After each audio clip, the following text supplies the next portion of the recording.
Chilli chicken আর chilli পনির তো অনেক খেলে, এবার একটু চলো চিলি সোয়াবিন ট্রাই করে দেখা যাক কেমন লাগে। তো চলো আজকের রেসিপিটা শুরু করি। প্রথমে আমরা সোয়াবিনটা সেদ্ধ করে জল ঝরিয়ে নিয়েছি, তারপর হলুদ গুঁড়ো, জিরে গুঁড়ো, ধনে গুঁড়ো, গোলমরিচ গুঁড়ো আর দিয়েছি চাট মশলা। এরপর এর মধ্যে দিয়ে দিয়েছি আদা রসুন বাটা আর পরিমাণ মতো লবণ। তারপর এর মধ্যে 2 চামচ ময়দা দিয়ে খুব ভালো করে সোয়াবিনটা মাখিয়ে নিতে হবে। সোয়াবিনটা খুব ভালো করে মাখিয়ে নেওয়ার পর এর মধ্যে দিয়ে দিচ্ছি একটু গন্ধরাজ লেবুর রস, এটা অপশনাল, আপনারা নাও দিতে পারেন। তারপর 10-15 মিনিট মতো ঢাকা দিয়ে কড়াইয়ে তেল গরম করে একটু ময়দা ছড়িয়ে সোয়াবিনগুলো ভাজতে দিয়ে দিয়েছি। সোয়াবিনগুলো ভাজা হয়ে গেলে আবার তেল গরম করে কুচানো পেঁয়াজ দিয়ে দিয়েছি।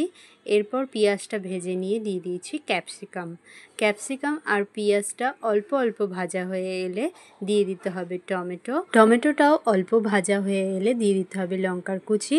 এখানে আপনারা লঙ্কার পরিমাণ আপনাদের মতো দিতে পারেন, আমাদের বাড়িতে সেদিন গেস্ট এসেছিলো তাই অল্পই দেওয়া হয়েছে।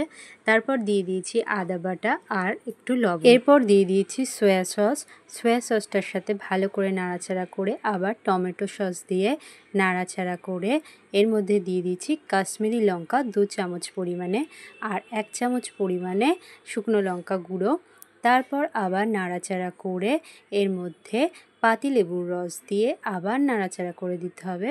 তারপর আবার একটু গন্ধরাজ লেবু দিতে হবে, আর এটা বলছি আবারও অপশনাল, আপনারা নাও দিতে পারেন, কোনো অসুবিধা নেই। এরপর এর মধ্যে দিয়ে দিতে হবে ভাজা সোয়াবিনগুলো আর অল্প পরিমাণে জল। সোয়াবিনের সাথে ভালো করে মশলাটা কষিয়ে নিয়ে এর মধ্যে দিয়ে দিয়েছি কর্নফ্লাওয়ার, এটা আগের থেকেই জলে গুলে রাখা হয়েছে। একটু নাড়াচাড়া করে নিলেই ব্যাস রেডি হয়ে যাবে এই দুর্দান্ত স্বাদের চিলি সোয়াবিনটা। সত্যি বলছি খেতে কিন্তু দারুণ হয়েছিল, তোমরাও বাড়িতে ট্রাই করতে পারো। দেখো দেখেই তো দারুণ লাগছে আর খেতে তো দারুণ হয়েই ছিল। তো আজকের রেসিপিটা কেমন লাগলো অবশ্যই জানিও কিন্তু।